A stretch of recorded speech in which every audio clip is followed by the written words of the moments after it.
అంటే ఏం చెప్తాం,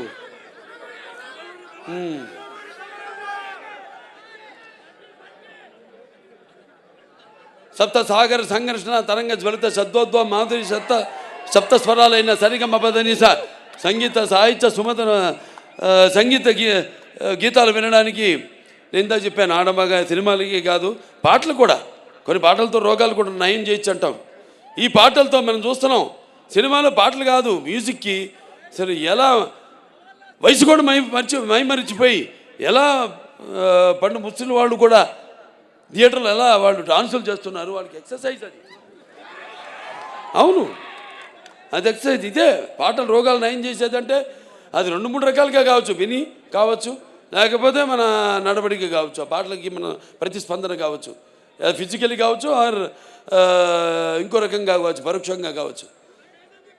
మరి ఆనాడు విన్నాం మనం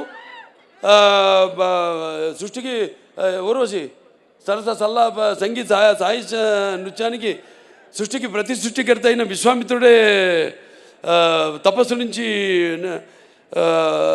భూమిలోకి వచ్చాడని, ఆడు ప్రపంచంలోకి వచ్చాడని, అలాగే శ్రీకృష్ణుడి వేణునాదానికి నాగపాములు సైతం